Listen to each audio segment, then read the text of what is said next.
அப்பா அப்பா. என்னடா? எப்பப்பா தங்கச்சி கல்யாணம் பண்ணி வைக்க போற? தங்கச்சி கல்யாணத்தை பத்தி உனக்கு என்னடா அவ்வளவு அக்கறை? தங்கச்சி கல்யாணம் ஆனதானே எனக்கு கல்யாணம் ஆகு. வாமா வாமா உட்காரு. என்னம்மா? அப்பா எனக்காக ஒரு வேலை பண்றீங்களா? என்ன உனக்கு செருப்பு தச்சு கொடுக்கணுமா? போங்கப்பா, உங்களுக்கு வேற வேலையே இல்ல. மாப்பிள்ள இப்ப பண்ணல தனியா தானே இருப்பாரு. நேரா அவர்கிட்ட போய் என்ன 2ஆம் தரமாவது கட்டிக்கிறாருன்னு கேட்டுவாங்கப்பா. ஓ இரு, இப்படியாவா? இந்த வேட்டி 6 மாசமா கட்டிக்கிட்டு இருக்க. மாப்பிள்ள பக்கத்திலே வர மாட்டேங்கிறாரு. ஒரு நாளைக்காவது உருப்படியா பல்லு வளைக்கிறாரா? மாப்பிள்ள நாள் மூஞ்சி பார்த்தே பேச மாட்டேங்கிறாரு. பேசுறேனா? அப்பா அப்பா, உனக்காக ஊர்ல இருந்து பேண்ட் ஷர்ட் வாங்கிட்டு வந்திருக்கேன். எனக்கா? நீ இத போட்டுக்கிட்டு நேரா புது கெட்டப்போட மாப்பிள்ள கிட்ட போய் ஒரு அசத்தி எனக்கும் மாப்பிளைக்கு கல்யாணம் பண்ணி வைங்கப்பா. இரு பேண்ட் ஷர்ட் கொண்டு வரேன். கொண்டு வா. ஹலோ, கல்யாணம் தங்கச்சிக்கு. நீங்க என்னத்துக்கு வைக்கப்படுறீங்க? என்ன புது கெட்டப்ல நினைச்சு பார்த்தேன். அதாண்டா வெக்கமா இருக்கு. ஒருத்தரா எனக்கு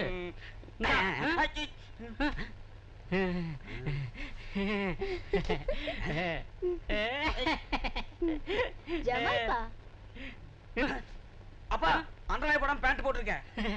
இதுவே ஃபுல்லா இருக்கு. அப்புறம் எதுக்குடா ஆஃப் வேஸ்ட்? அப்படியா? சரி சரி.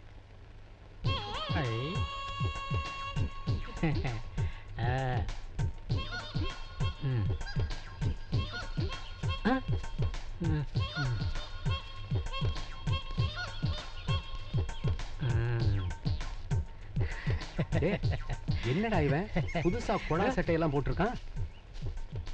டேய் என்னடா? டேய் என்னடா இது? பஞ்சாயத்து போர்டு பிரசிடென்ட் வர்ற, ஒரு வணக்கம் கூட சொல்லாம போற?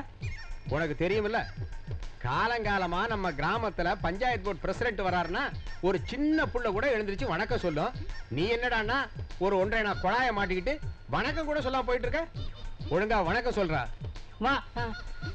இல்லைங்க, அது வந்து டேய் ஒழுங்கா வணக்கம் சொல்ல வரியா இல்லையா? இல்லைங்க, அது வேணாங்க. வணக்கம். வணக்கம். ஐயா என்னையே அடிக்கிறீங்க? நீ சொன்னதுனால தானே வாயாலே வணக்கம் சொல்றான். கையெடுத்து கும்பிட்டு வணக்கம் சொல்ல சொல்றா. காலங்காத்தாலேயே என்ன அடி வாங்க வச்சிட்டியா ஐயா? கையெடுத்து கும்பிட்டு வணக்கம் சொல்லியா? கையெடுத்து கும்பிட்டு வணக்கம் பண்றானா இல்ல பஞ்சாயத்தை கூட்டி உண்டு இல்லன்னு பண்ணவா கேள்றா? நான் வணக்கம் சொல்லுவேன். ஆனா நான் வணக்கம் சொன்னேன்னு அப்புறம் என்னை பஞ்சாயத்துல கொண்டு போய் நிறுத்திட கூடாது. சொல்றா. வணக்கம். டேய் அங்க பாரு, பிரசிடென்ட் ஐயா மயக்கம் மட்டும் விழுந்துட்டாரு. ஐயோ,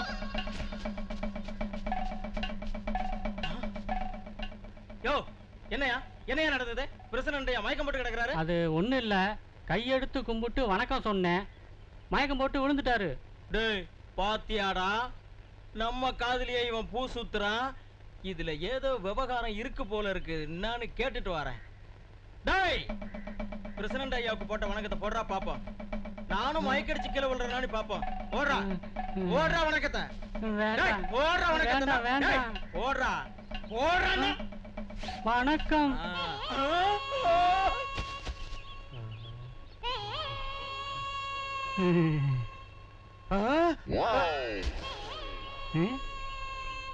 ஐயோ,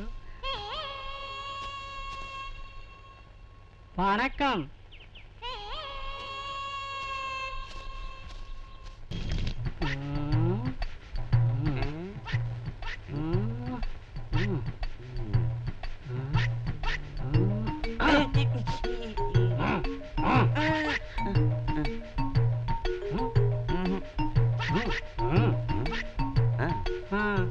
பணம் போச்சுடா.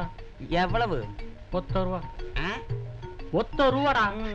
ஏப்பா நான் தான் ஒரு வாரமா கேட்டுட்டு இருந்தேனே, கொடுத்துருந்தா காணாம போயிருக்காதல்ல. அத பத்தி இப்ப பேசாதடா, அது கிடைச்சதுக்கு அப்புறமா பாத்துக்கலாம். கிடைச்சா கொடுப்பியாப்பா? அது சொத்தை பிரிக்கும் போது பாத்துக்கலாம்டா. வா.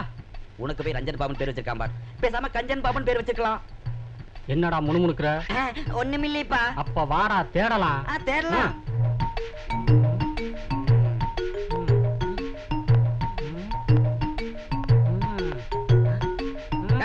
யாரா நீ?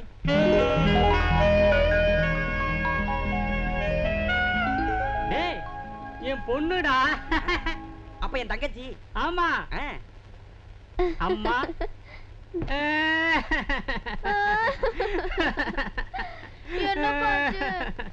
பணம் போயிருச்சேம்மா. ஐயோ பணமா? எவ்வளோ? எவ்வளவு பணம்னு கேக்குறியா? 1 ரூபாய் ஐயோ வேணும். நல்லா வேணும் இந்த ஆளுக்கு. நான் 1 வருஷமா ஒரு பேண்ட் சட்டை வேணும்னு கேட்டுட்டு இருக்கேன். நம்ம தாத்தாவோட டிராயரை கொடுத்து போட வச்சிருக்காரு. அத்தை அம்சா உன்னோட எல்லா செலவும் ஏத்துறதுனால நீ தப்பிச்ச. இல்லைனா பாட்டியோட துணின்னு பத்திரமா இருக்கு. அது உனக்கு மாட்டி விட்டு என்னை மாதிரி உன்னை அலைய விட்டுருப்பார். அப்பா நீங்க இன்னும் மாறவே இல்லையா? நல்லா கேளு. வாய முறா. சரிப்பா. அம்மா நீதாம்மா இந்த வீட்டுக்கு லட்சுமி தேவி. கரெக்ட் டயத்துக்கு வந்திருக்க. நீ தேடினா பணம் கண்டிப்பா கிடைக்கும். வா. அத நீங்களே தேடுங்க. நானே இப்பதான் ஊர்ல இருந்து டயர்டா வந்திருக்கேன். நான் என் ரூமுக்கு போய் ரெஸ்ட் எடுக்கிறேன். சரி தப்பிச்சிட்ட. டேய் என்னடா இவ? மாப்பிள்ளைய கல்யாணம் பண்ணணும், குழந்தை பிறக்கணும், சொத்தெல்லாம் நம்ம கைக்கு வரணும். அதுக்குள்ள டயர்டா போறாளே. வாங்க மாப்பிள்ள. ஒண்ணுதான் கல்யாணம் பண்ணிக்க போறேன். வாங்க.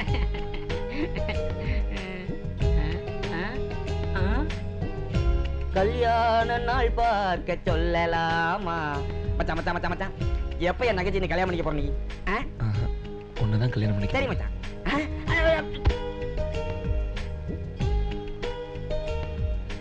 ஒண்ணுதான் நான் கல்யாணம் பண்ணிக்க போறேன். பிரபு என்னடா சொல்ற? ஒண்ணுதான் நான் கல்யாணம் பண்ணிக்க போறேன். டேய் என்னடா சொல்ற? ஐயோ அது வந்து தப்பா நினைச்சுக்காத. நானு அது அது வந்து நீ எப்ப பார்த்தாலும் கல்யாணம் பண்ணிக்கிறேன்னு கேப்பல்ல. ஆமா. இப்ப நான் கல்யாணம் பண்ணிக்கிறேன். அப்படியா? ஆமா. ரொம்ப சந்தோஷம்ப்பா. எனக்கு சந்தோஷம் தான். ஒண்ணும் இல்ல, கோயில்ல ஒரு பொண்ணை பார்த்தேன். நான் கல்யாணம் பண்ணிக்கிட்டா அவ்வளவுதான் பண்ணிக்குவேன். கல்யாணம் பண்ணி வைக்கிறது உன் பொறுப்பு. கொஞ்சம் சீக்கிரமா பண்ணி வச்சா வசதியா இருக்கும். அப்பாடா. விடுங்க. காயத்ரி. தங்கச்சி தங்கச்சி அவளை பாரு. ரொம்ப சந்தோஷமா இருக்க மாதிரி இருக்கா. நேத்து ராத்திரி கசமுசா நடந்திருக்கும். கண்டிப்பா நடந்திருக்கும். சும்மா இருடா, ஒண்ணு நடந்திருக்காது. ராத்திரி பிரபு தண்ணி போட்டு படுத்திருந்திருப்பான். அவ ஓரமா உட்கார்ந்து அழுதுகிட்டு இருந்திருப்பான். ரொம்ப சந்தோஷமா இருக்கிற மாதிரி நடிக்கிறான். இதெல்லாம் பார்த்தா 100க்கு 100 கண்டிப்பா ஒரிஜினல் தான். டேய் சும்மா புலம்பாதடா. தண்ணியில இருக்கிற மீன் குடிச்சிருக்கா இல்லையான்னு இப்போ தெரியும். என்னம்மா காயத்ரி, ரொம்ப சந்தோஷமா இருக்கிற மாதிரி தெரியுது. போங்க வெக்கமா இருக்கு. ஓ ராத்திரி சரியா தூங்கல போல இருக்கு. அச்சோ போங்க எனக்கு வெக்கமா இருக்கு. நீ சாமி கோயிலுன்னு வளர்ந்த பொண்ணு, பாவம் வெக்கப்பட்டுட்டு உட்கார்ந்து இருந்திருப்ப. இல்ல புருஷன் பொண்டாட்டிக்குள்ள எதுக்குமே வெக்கப்படக்கூடாதுன்னு எங்க பக்கத்து வீட்டு மாமி சொல்லி அனுப்புனாங்க. அதனால போங்க எனக்கு வெக்கமா இருக்கு. முதலிரவு அன்னைக்கு பொண்ணு மாப்பிள்ள சந்தோஷமா இருந்தாங்களான்னு பெரியவங்க அரச புருஷலா கேக்குறது வழக்கம். பொண்ணுங்க அதை புரிஞ்சுக்கிட்டு நாசூக்க சொல்றது வழக்கம். சொல்லணுமா? சொல்லணுமா? புத்தம் புது ரோசா எடுத்துக்க ராசா, சத்தம் ஒரு தினுசா, அது வெள்ளி கொலுசா. ஐயோ ஐயோ ஐயோ, தீயோ வச்சு அத நானே ஊதி விட்ட கதையை அடிச்சேன். புத்தம் புது ரோசா எடுத்துக்க ராசா தன்ன பாட்டு பாடுற பாட்டு. புத்தம் புது ரோசா எடுத்துக்க ராசா.